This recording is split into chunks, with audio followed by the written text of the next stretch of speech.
What is going on, guys? Welcome to Outside the Brand. This is your AEW Dynamite post show for June 28th, 2023. I'm your host, Phil, and of course, this is Outside the Brand. Thank you so much for joining us right here on your Wednesday nights, wherever you may be. Guys, AEW Dynamite tonight. The fallout from Forbidden Door. I'll be talking about Forbidden Door tomorrow. I know I said I was going to talk about Forbidden Door on yesterday. I know, honestly, doing a review of Forbidden Door on Thursday when the event was this past Sunday kind of seems pointless. But that show was way too good to not do a review on. And honestly, with such good professional wrestling that we saw on Sunday night, how do you even go about even reviewing a show like that? It's not going to be like a full show review. I'm just going to be getting somebody to talk Forbidden Door with me, the good stuff, the great stuff, because I mean, there really wasn't anything bad on that show.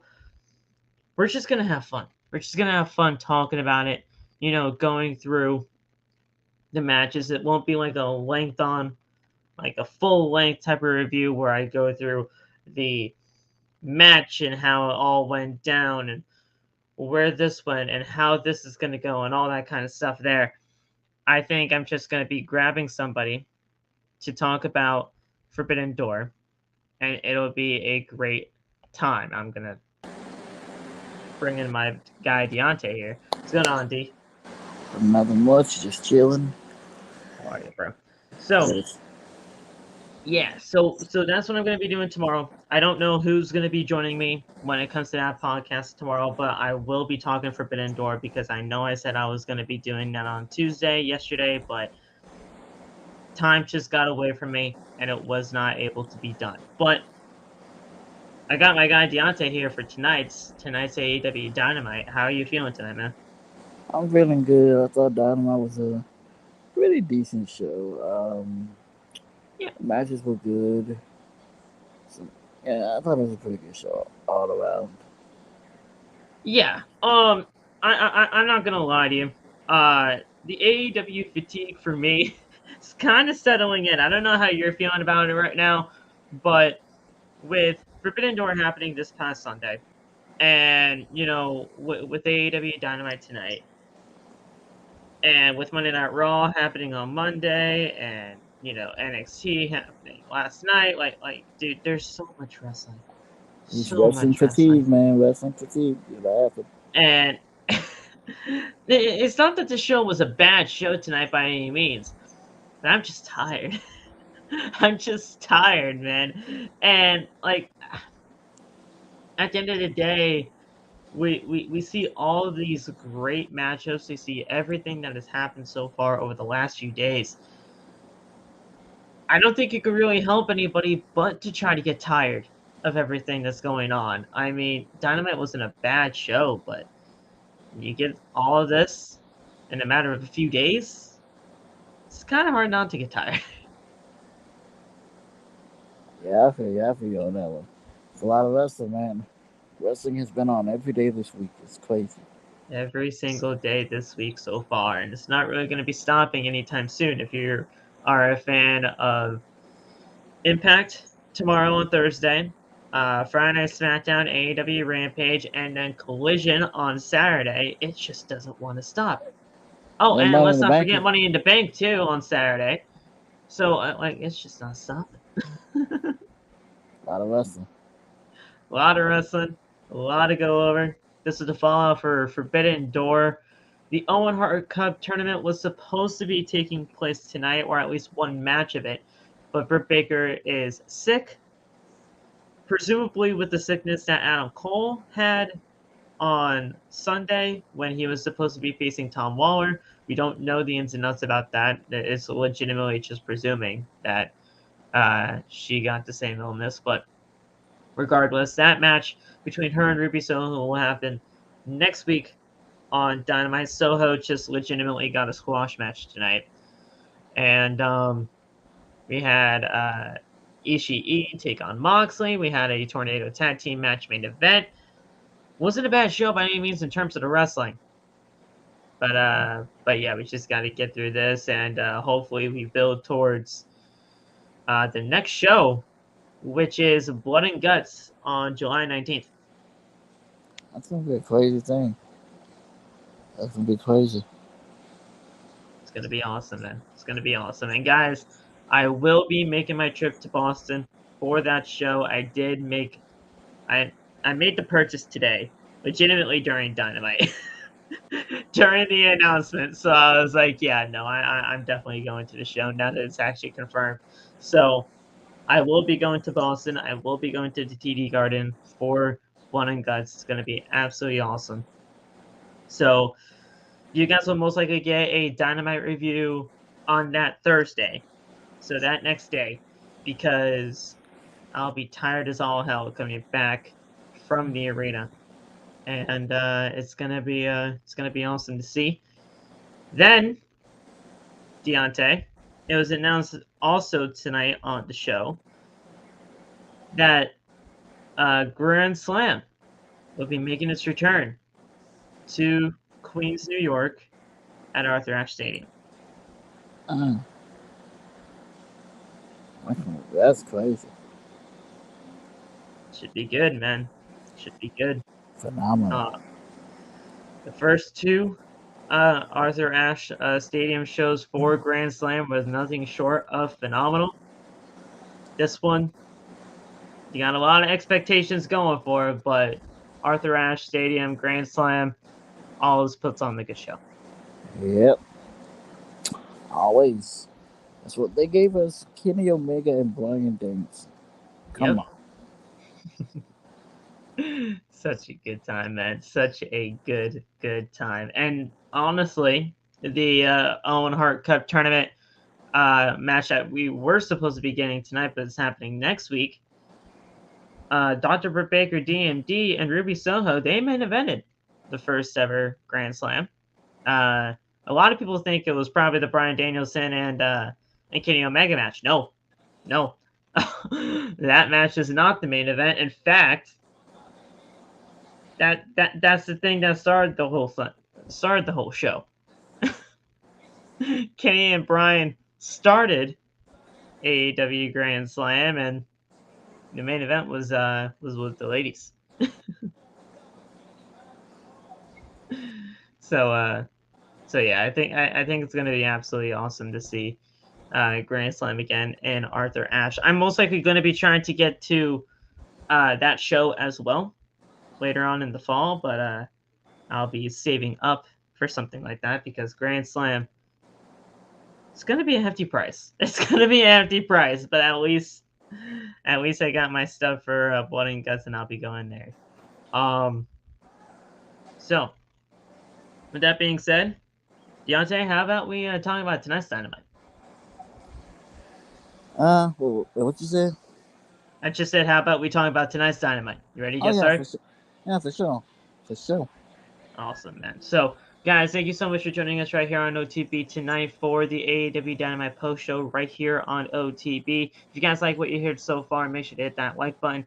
Turn on the bell for all notifications. That way you never miss when we go live, and we'll read your guys' super chats at the end of the night. If there are any super chats, you guys can send them on in. You guys can also send in those memberships as well, and make sure that you guys are, just supporting the channel in any way that you can.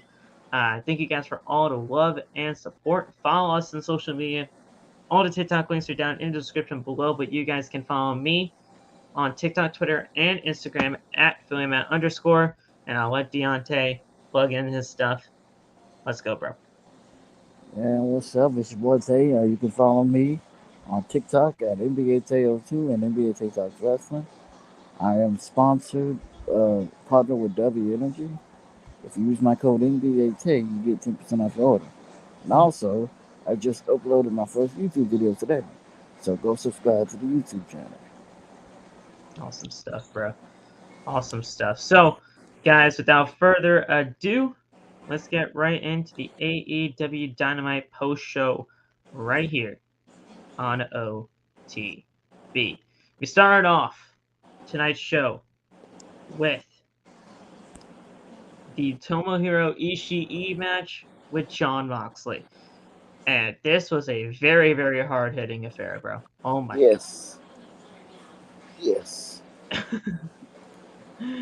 How'd you feel about that match overall, man? Because there's a lot of stuff going into that match, considering what happened at Forbidden Door with those two being on opposite sides of one another at the Forbidden Door tag team match, and then the stuff that was happening outside the ring tonight with Kingston and Claudio, just going crazy. I thought it was a good match. I wasn't expecting it to start off, but I thought it was a pretty good match. Yeah, Moxley bled because, of course, he did. And yeah, for sure, man, for sure. All right, so we started off this thing, hot and heavy with this Tomohiro Ishii and Jon Moxley match. Obviously, Claudio Castagnoli and Wheeler Yuta were being the all were alongside Jon Moxley for this match, and Ishii came out alone up until the point where Eddie Kingston made his presence known, and he was, uh, you know, it's weird with Eddie Kingston because Kingston and Moxley are good buddies. They have been good friends for the longest times within the confines of AEW and all that kind of stuff. But obviously Kingston and Ishii are kind of buddy buddy right now. We don't know where the head is at oh, with Eddie Kingston at all. Obviously he's doing this whole thing with Claudio, and he's been doing this thing with Claudio over the last few months. But where's your head at on what Eddie Kingston's doing right now within AEW? Because you really can't seem to figure this guy out. I, I don't know. I honestly don't know. It's it's it's it's, it's something new with it. Kingston every day. He doesn't like anyone, so That's honestly for damn sure. So we come back from picture-in-picture break, and Ishii is back on his feet, going after Mox, who turns things around as Eddie Kingston stays at ringside to keep the BCC at bay. Mox stays on the attack with Ishii, but seems slightly distracted with Eddie Kingston's presence before laying in a bulldog choke and strikes within the corner. Ishii then starts fighting back, laying out Mox with a forearm before the referee goes to check on him, and we come back. So Mox is slowly making his way back to his feet, but is set up onto the turnbuckle by Ishii before hitting a big superplex for the cover, and Mox kicks out at the count of two. Ishii then hits the ropes, but finds himself right back, trading blows with Moxley and truly, displaying that strong style that, New Japan is always known for. The exchange starts to slow down as both men, try to take a small breather, but eventually Mox hits a rolling elbow and sends Ishii down to the ground. I mean, dude, they were just slugging at this point, halfway through the match. So we get to the closing sequence, and we see Ishii bringing Moxley up for a brainbuster, but it is countered into the Death Rider by Mox. Mox is slow to make the cover, and because of that, it was a 2 count. And Mox is on the ropes for a stomp and ends up hitting one before hitting Ishii with another Death Rider for the win. 1, 2, 3, and that was it. So Mox got the win. Good stuff for Mox. Kind of had a feeling that he was going to win this match against Ishii, but a very, very good match to kick off Dynamite tonight.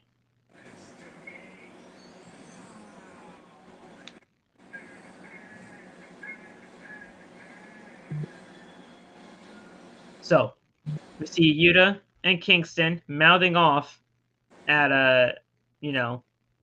outside on the ringside area, and Mox makes his way up to celebrate the win. Mox stares at Kingston as he makes his way to the ramp, and Kingston mockingly congratulates him on winning the match all on his own.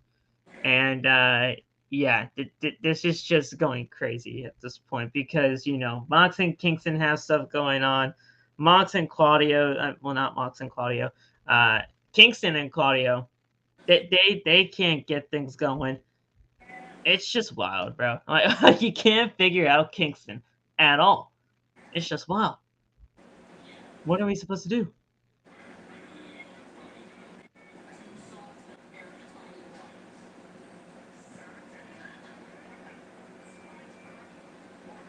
Yo, date.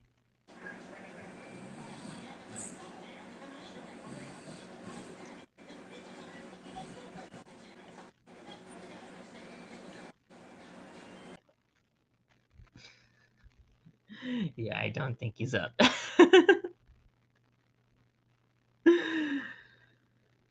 All right.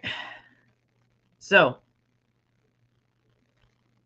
I don't know what's happening with Kingston at this point, but yeah, it's definitely something to take a look at as we head to Blood and Guts. Who knows what's happening? Is Eddie Kingston gonna join the BCC? Is Eddie Kingston gonna join the Elite in the efforts of taking down BCC? We got no idea. But it's gonna be awesome to see, and I can't wait to see what happens going forward. So, we come back from commercial, and we find Renee talking to Moxley and to BCC until Eddie Kingston rushes in and continues shouting at Mox and Claudio. He yells at Mox about hanging out with that scumbag Claudio, to which Mox yells, "Who cares about some Shikara BS that happened 15 years ago?" Before the BCC walk off, Kingston just had a laugh before leaving in the opposite direction. Now, this wasn't always supposed to be the thing. Renee Paquette, rather, said, "Listen, Kingston, you got to figure this out, because I'm done with this." And then she left with Mox and the rest of the BCC. So, nobody's on the side of Kingston right now. Nobody's on the side of him. And it's wild to even think that we're getting into the mix of Renee being a part of this thing now. Because with Renee being a part of it, this goes deeper than what a lot of people realize. So, with Renee being a part of it now, that's a nice touch, and that's going to be very, very interesting to go through everything and see where things go from there on out. So, we're back at ringside. Orange Cassidy and his partners are, for our next contest, come out, and we get a look at how these three got paired up together. So we had a trios match between the International Champion OC, El Hijo del Vikingo, and Keith Lee, taking on the team of Cool Hand Angelo Parker, Daddy Magic, and Daniel Garcia. Good stuff there. Was it a bad six-man tag team match at all? This was just random, though. I'm not going to lie. This was just a random six-man tag. I mean, it was good, but, really didn't interest me all that much. But Garcia is quickly met with the consequences of his actions as he's sent to the corner, where Keith Lee hits a big chop before Vikingo tags in. Garcia then goes down as Vikingo hits the ropes, hitting a dive onto Keith Lee, it seemed like. There seems to be some kind of confusion as to what was going on at that point until Lee does a powerbomb on Vikingo to use him as a battering ram to 3.0. Vikingo then leaps onto the turnbuckle to make a tag to Cassidy, who goes for Garcia with an orange punch, but is met with a Dragon Tamer by Garcia instead. Awesome stuff there. Great catch by Garcia to OC. Vikingo breaks it up, and the chaos still continues on. At least with Menard and Keith Lee in the ring. Menard then tries to hit some hard-hitting offense, but is met with the indifference from the Limitless One and gets Daddy Magic onto his shoulders and does the Big Bang Catastrophe for the win, and that was it. So OC, Vikingo, and Keith Lee got the win. Fun trios match here. It was random, for sure. But at the end of the day, there it was.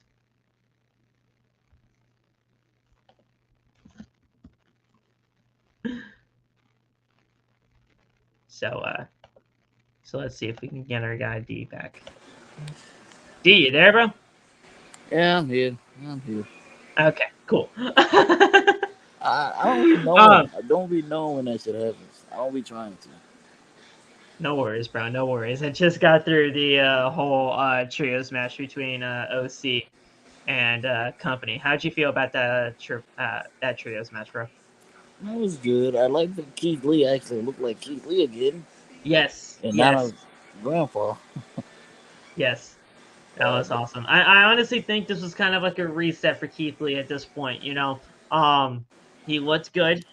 He went back to his old self, and you know, it was just a fun trios match, man. It was random as all hell, yes. But also Daniel Garcia. I mean, it was fun. Strap a rocket to that man. Daniel Garcia is hilarious. He was dancing on Keith Lee. That was shit was hilarious. Listen, I love DG. I love Garcia. I think Garcia is awesome. You know, a lot of people are pulling for him to win the international title at Forbidden Door, but I'll tell you this: even though I would have loved to see it, you know, he's not the kind of guy that I would have liked to see take the title off of the OC, or at least just yet. You know, Forbidden Door didn't seem like the kind of like destination that you would just, you know, make a new international champion to me. Because I want to see somebody like a Miro, an Andrade, a Buddy Matthews, like somebody like that take the title off of him. Yeah. But, you know, DG, Daniel Garcia. I don't know why I keep wanting to call him DC. He's awesome. He's awesome, and you know he's gonna get something one day for a championship for sure. But it just wasn't the international title. He better get some. Me and your father will have some problems. He'll get there. He'll get there someday. It's just gotta take some time in order to get that from happening. So, fun 6-man tag. Nothing too major here, but it was just cool, you know. And also, I just love seeing Vikingo out there because he's just freaking wild. Vikingo is him.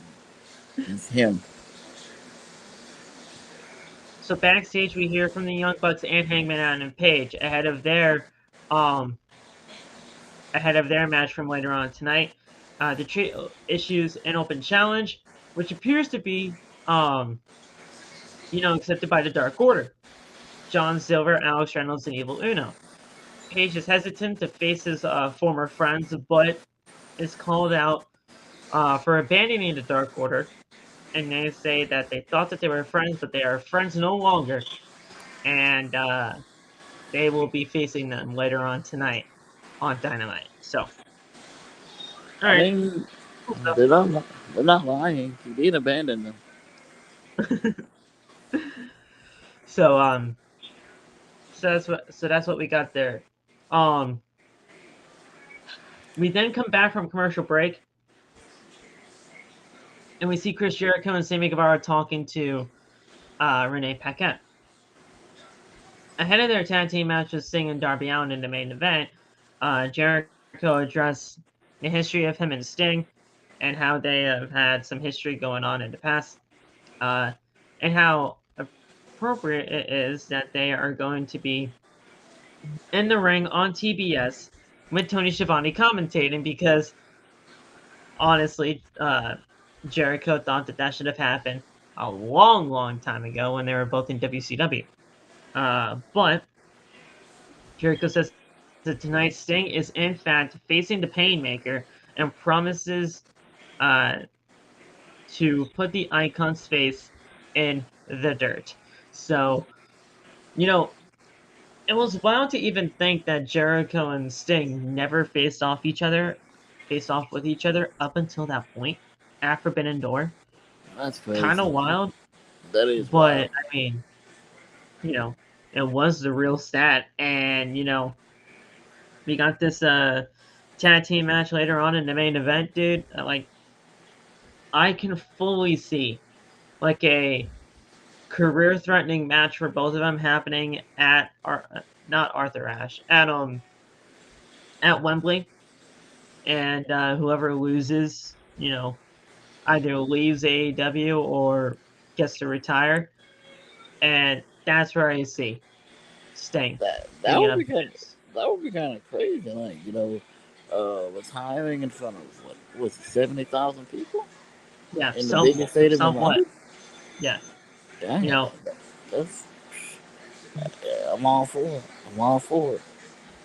I mean, Jericho still has a little bit left in the tank. We all know Jericho can still go at this point, but if it was up to me, and with everything that's going on right now, especially with what we just saw tonight in the main event, dude, when he just just said fuck it, I'm jumping off a ladder to the Sting, table below. Stephen Um, Ford, whatever your name is, don't do that again. You are pushing 70, my friend. Don't do that again. it, It was a cool spot, but the guy doesn't need to be taking that many bumps anymore. yeah. If Sting chose to retire in front of almost 70,000 people at Wembley Stadium, dude, you have nothing left to prove. At You're good. all, at all. We love you. I think it's honestly the best destination for it, and if anything, he doesn't have to leave AEW. He can just, stay in the back, with Darby, still be his mentor and still, contribute to all of AEW. I just don't want him to take any more bumps like that anymore. No, It's not for wild, the man. the man is 65 years old. He was like, you know what? Nah, let me go jump off a ladder. Like, come on, man. 2 to 4, and the tables didn't even really break that much. No, they did Like, not but that's the quality of AEW tables for you. I mean, those tables just don't break. at all. They need to invest in better tables. Let's go get some WWE tables, man. Please Seriously. do something. But yeah, this wasn't bad. We had another trios match tonight after the first trios match we had, and that was the Dark Order versus the Elite. And I mean, this wasn't bad at all. Honestly, like I really enjoyed this. Really. Like, hey, Hangman Adam Page and the Bucks are great.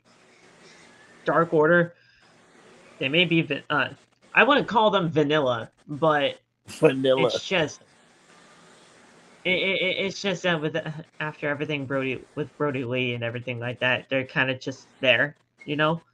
Um, how did you feel about this trios match, though, man? I mean, I thought it wasn't bad, at all. It was a very good match. I thought it was a pretty good match. Anytime I hear Wayward Son, scream, shout it from the top of my lungs. So this is a great song. Yes. I liked the little story with the Hangman and with our voter and whatnot. 'Cause, he did betray him. He did like abandon him for the elite. He did it. Yeah, And that was a pretty good match. The elite got the win, of course. Yeah, pretty good yeah. match. I mean, at least there's some kind of story within it.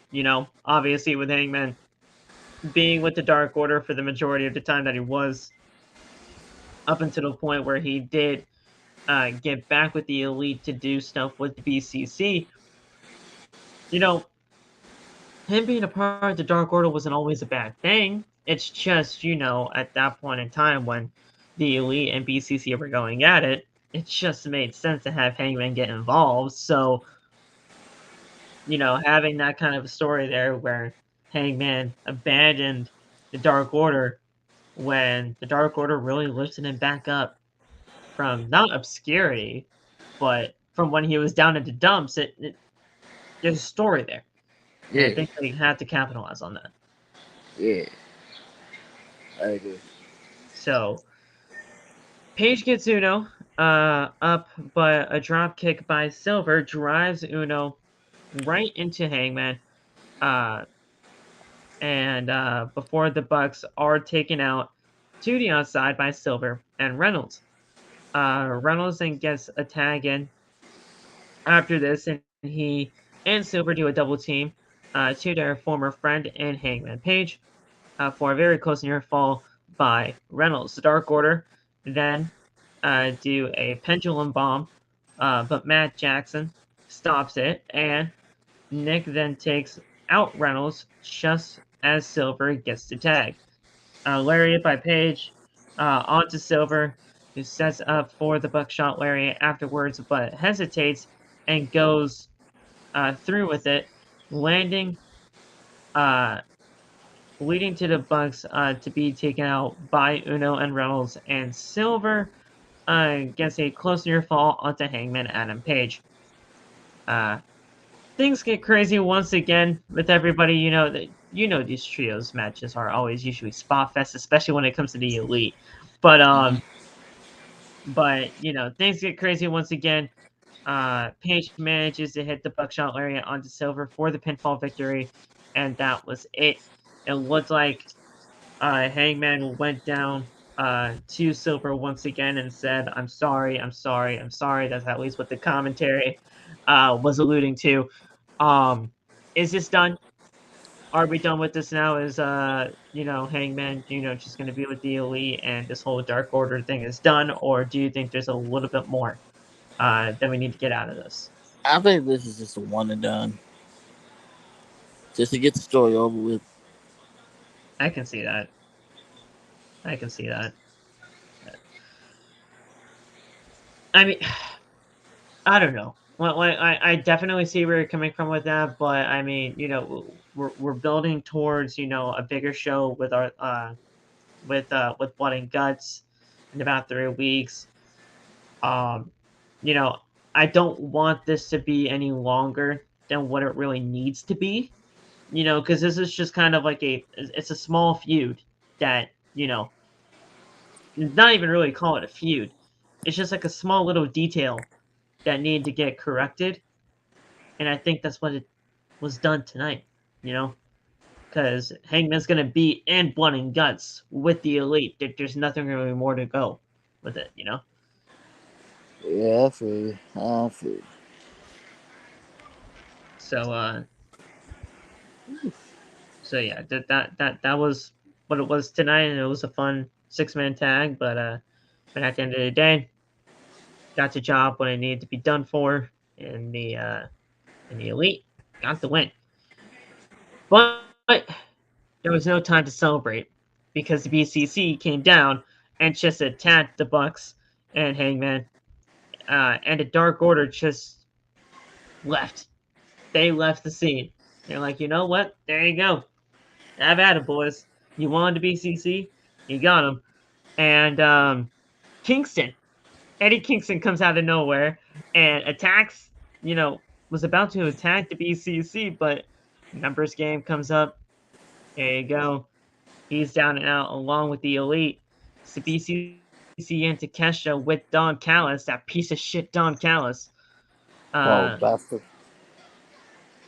while they all watch, uh, Moxie grabs a microphone from ringside before saying that this has gone, long enough and this needs to end. Issuing a challenge for July 19th at the TD Garden Arena for Blood and Guts. Then Woo! Wildman plays, and the BCC regroup on the ramp as they stare down the Fallen Elite and Eddie Kingston inside the ring. Now, who's joining with all of this? Because obviously we have the BCC and Takeshita versus the Elite and Hangman, the Young Bucks, and possibly Eddie Kingston. I mean, you would think Eddie Kingston could possibly get involved in this now because he was a part of the segment. Are we doing 4-on-4 or are we getting 5-on-5?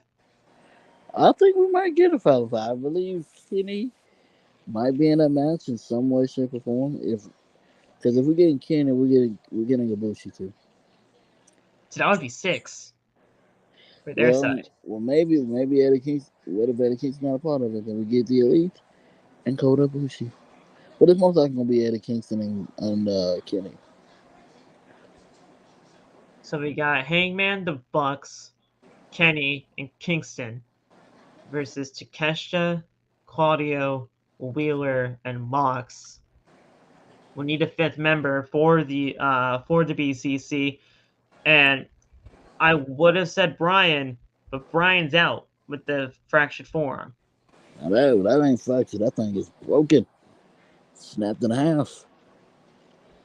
Well, yeah, it's definitely it was definitely worse than what they thought it was. So if it is a broken forearm, you're definitely not getting into blood and guts.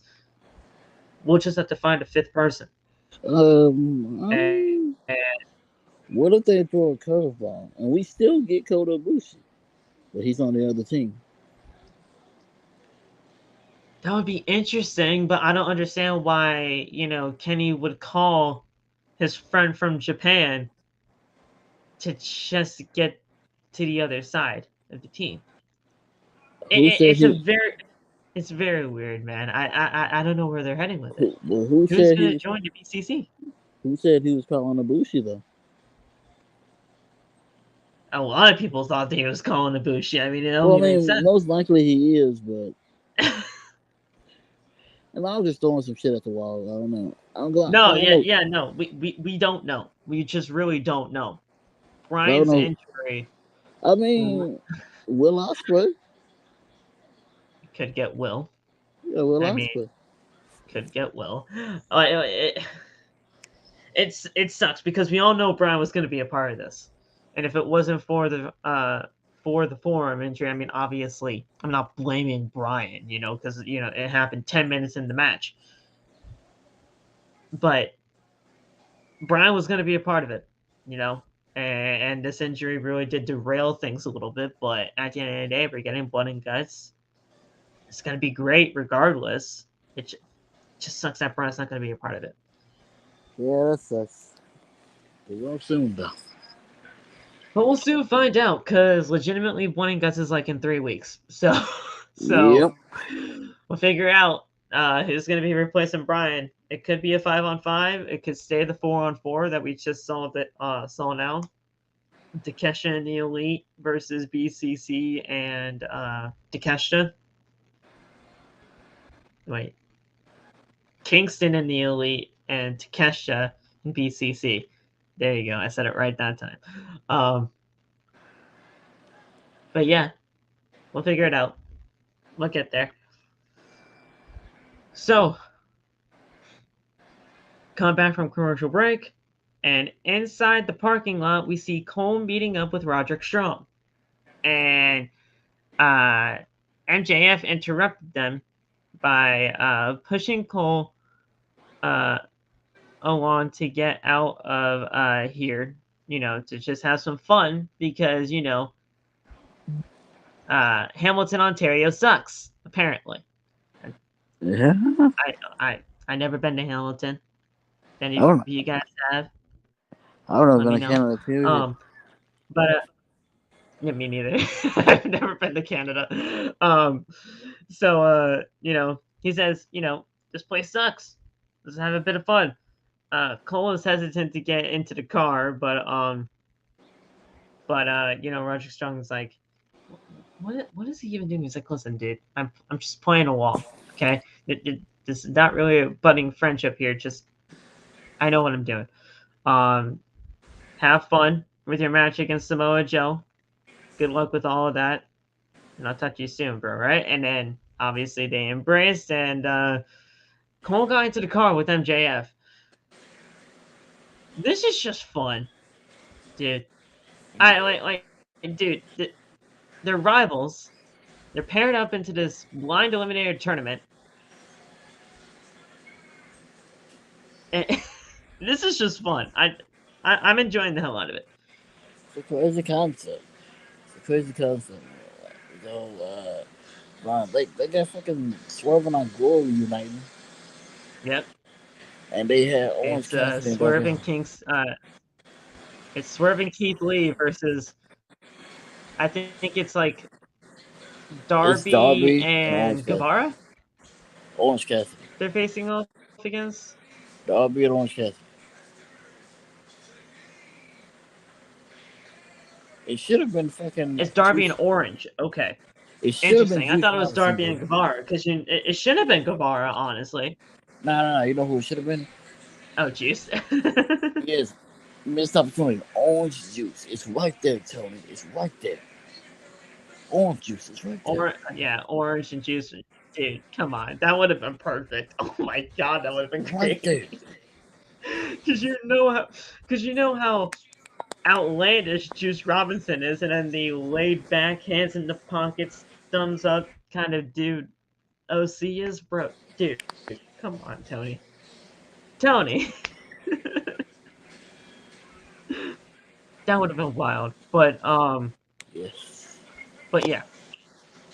This blind eliminator tournament, dude, I wasn't a fan of it at first because I legitimately had no idea what the hell Tony was thinking. But this should be fun. Now, do I expect this team to beat FTR when it's all said and done? Probably not. But it's a fun concept. Yeah, it's a fun concept. Something new. Yeah. Um. So so we come back from to ringside, and it's time for Jack Perry, the Jungle Shift Brick Jack Perry. Yes, made that shit up. Um, he's making his way to the ring to explain his actions, you know, and he yells to cut the theme off, saying that it's been ruined to the point where we will never hear that theme again. Hold on one second.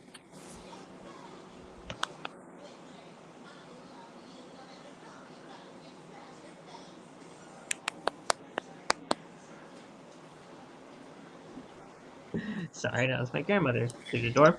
Hmm. So he said that we will never hear that theme again, which Damn. is interesting. And I'm glad, because if you're gonna turn this man heel, it can't be doing the whoa and the hand and the hand We waving can't do back the and wall forth and all thing that kind of anymore, stuff. man. That sucks. We can't do the wall thing, the Can't do hand it. thing. Uh, Can't damn do it. it. So, um, the crowd boos at this, obviously, and Perry tells them to boo him all they want before running the crowd down and saying that he's still cashing the fattest checks and banging the hottest woman in the entire place. I mean, he ain't lying. He's not lying. Anna J, shout out to you, girl. But uh, but yeah, that was awesome. Like father like son. Um, it's crazy to even think that you know. I mean, Jungle Boy said it himself. On numerous occasions him and promos just don't mix well together. They don't. They But I don't. mean, this wasn't. I mean, let's be real. This promo was a very introductory type of promo for this heel turn. But Yeah. I'm giving it a chance. I'm giving him a chance to be a heel. Same. We give him a You, chance. you just gotta get used to it. You gotta get better at promos. Yeah. So, Perry talks about how he was robbed of 2 championship opportunities and how he is tired of seeing Hook dangle around the FTW championship that really isn't even recognized by AEW, which At is all. not. It's not recognized by AEW whatsoever. You go onto the AEW website, the FTW title is not there. It's not. So, um, so he calls out Hook, and he calls him a fraud. Perry says that Jungle Hook was special because to him and to Hook, uh, because of him, and Hook was lucky to ever stand next to somebody like Jungle Boy Jack. The crowd continued to boo, and Perry yells at them to shut up, before saying that he knows what the FTW title means to him and to his family, and that is why he is going to take the FTW title away from Hook. He starts to promise what he is going to do to Hook until the FTW champion Hook rushes down to the ramp, chasing Jungle Boy out of the arena and into the crowd. Things aren't over by a long shot because they get into the parking lot and Jungle Boy dives headfirst into a car and the car drives away. That was crazy. Now, Man, we really. don't know who's in this car, but with the way that Jungle Boy was dressed tonight, and with what we have seen Christian be dressed up as, over the last few weeks, turtleneck and all, and, jacket and all that kind of stuff. Apparently, that jacket was his father's. Then that's definitely like father, like son. Yeah. But it also could Still, mean symbolism of Christian, so I see what you're coming from. still, could we possibly be seeing him go back with Christian Cage? I mean, I wouldn't go back to the guy It's a who was possibility. talking. I mean, I wouldn't go back to the guy who was talking shit about my dead dad, but hey, that's just me. That's very true. Yeah, a lot of people kind of forget that part of the story. But regardless, at the end of the day, um, he could be seeing what he did, what Christian did to Luchasaurus. Because I mean, let's be real, um, while Christian is parading around with the TNT Championship, we all know Luchasaurus really won that championship at Collision. So he could be looking at Christian and saying, "Listen, I'm ready to listen now. Like I see what you're doing with Luchasaurus. I'm ready to listen. Let's get myself a singles championship here within the company." Now, I can be, I can be going a little bit too far fetched when it comes to that type of a logic, but who knows? Because if you saw on Twitter the other day when Luchasaurus won the TNT Championship at the Collision show, Jungle Boy said, "Congratulations." And he added Luchasaurus. So, I don't could they be know. getting back together? Dude, there's a lot of moving parts here. I mean, they could. They could. We'll just see what happens. So, but it's interesting that out of all the championships that Jungle Boy is going for, it's the FTW title. I mean, it makes sense considering the whole Jungle Hook thing, but title's not recognized. So, your first title is a title that's not recognized? Hey, that's what they want to do, man. Hey, championship is a championship. I mean, you could go after Orange Cassidy and Jungle Boy. I mean, I wouldn't mind that. That Obviously, would. MJF and Jungle Boy, we've seen that before. He's not going after the tag team titles because, well, I mean, his tag team partners, you know, That can't happen anymore.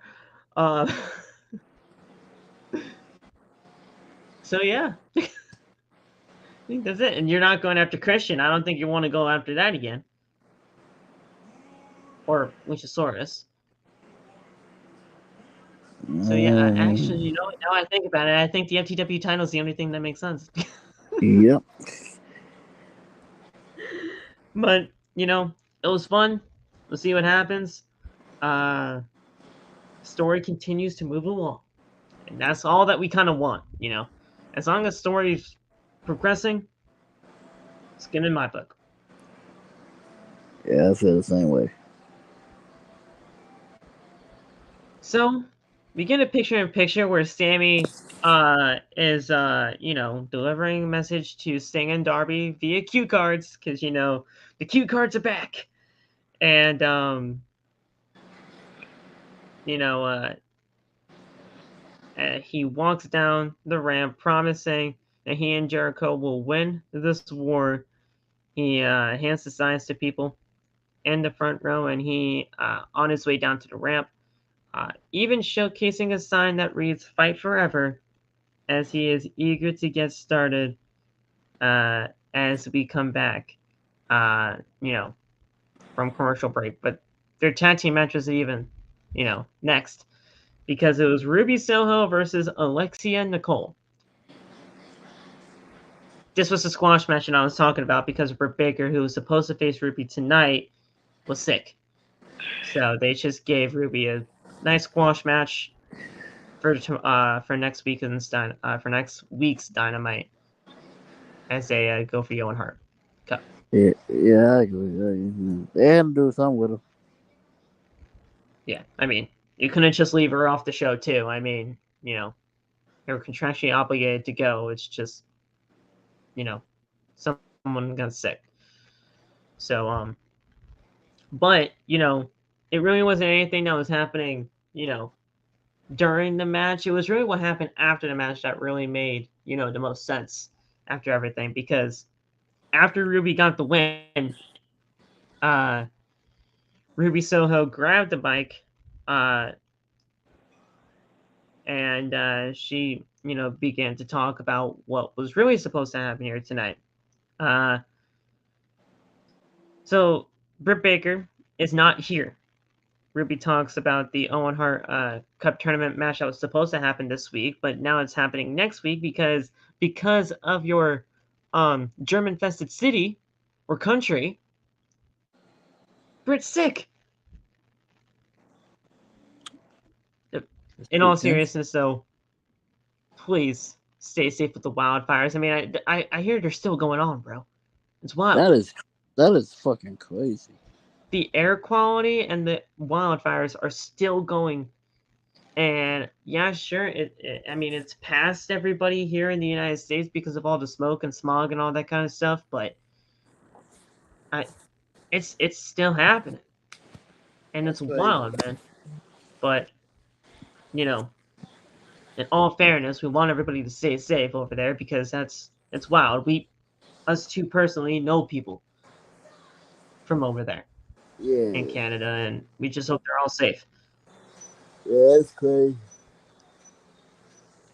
So, Ruby addresses a comment Baker made before their match at Arthur Ashe Stadium last year, saying that she likes who she is now, and Ruby runs a fan down before saying that Baker barely beat her last year, and that the Outcast took away everything she cared about. And next week, when they do face off, she's taken away Baker's chance of being a two-time winner of the Owen Hart Cup. And honestly, bro, kind of here for it. But Baker didn't need a tournament last year, but we all know why they did it. Yeah, we know why. I'm honestly hoping Ruby Soho wins. I am. It'll most likely be Sky Blue winning this tournament. Yeah, I'm just saying. At least I hope she beats Britt next week in I the first highly round. doubt it, but we'll see. Yeah, we can only hope. You know, we can only hope. But yeah, then we got a backstage segment with QT Marshall and Johnny TV. First of all, what's Johnny TV? I mean, the first time he was here in All Elite Wrestling, he was Johnny Elite. Johnny, like, for some reason, he likes to have all these crazy ass names when he's on the indie scenes. I mean, he You know, was Johnny Johnny Impact, Elite, and now that Johnny he's Mundo. really signed with AEW, he's Johnny TV because he's with QT Marshall and QTV and all that stuff. Are you any bit interested in seeing what John Morrison can do with QT Marshall? Yeah, same. I'm a little interested. I'm gonna give it a chance. See what happens.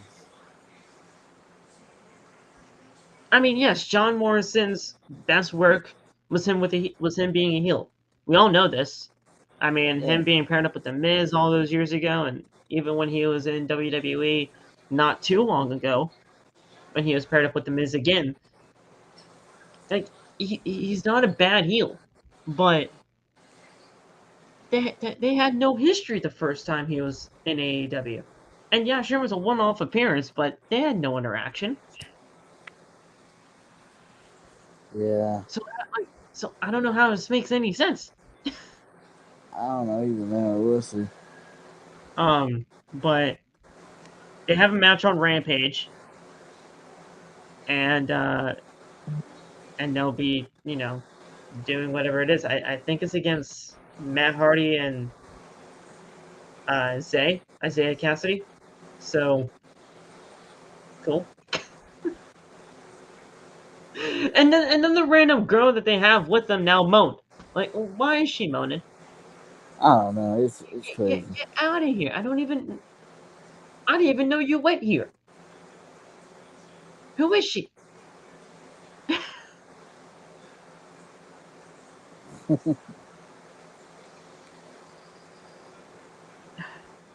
I'm like Bianca Belair now. Like, you don't even go here. Who is she? I have no clue. Well, we come back from commercial break, and it's time for our main event. Justin Roberts says, that is Darby Allin, but this is Sting. Kind of cool the way that he announces them now. I don't know if that was by design or planned, but that was kind of cool. Yeah, that Like, is pretty that's cool. I Darby like Allin. that. This is Sting. Painmaker came out along with Sammy Guevara. This is cool. It was like the Painmaker music that, transitioned into Judas. Kind of cool stuff there. And then this was a Tornado Tag Team match. No DQ, no tags need to be happening in and out. The only caveat was that a pinfall had to happen inside the ring. Just chaos. Chaos all over the place. Yeah.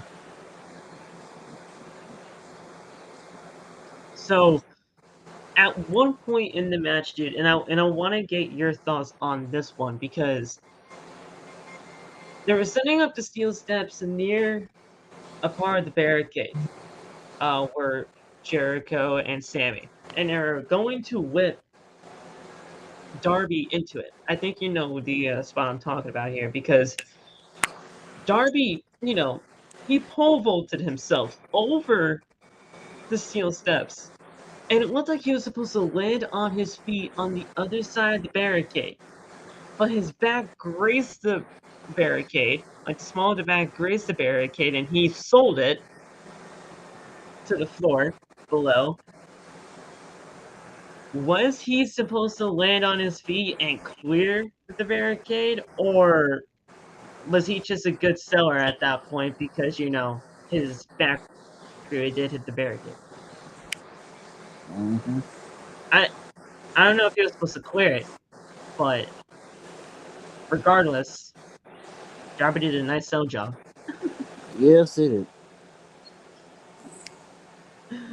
Um, But if he was supposed to clear it and, you know, his back hit it, at the end of the day, it was a nice sell job, and he almost got it, man. If he was supposed to clear that, he really could have gotten it. Because Mm-hmm. he jumped the fuck out of that steel, those steel Oh, steps over yes, the barricade, man, and I thought he actually did land it. that was crazy. But this is cool. So Darby goes to the ropes, but Jericho grabs the skateboard and nails him into the back with it, followed by the Judas effect and sends Darby out of the ring. Sting then grabs Jericho into a scorpion death drop, but Jericho reverses it into the walls of Jericho. He gets it locked in tight, but Sting crawls to the corner, grabs the baseball bat, and nails him into the back of the head to break the hold.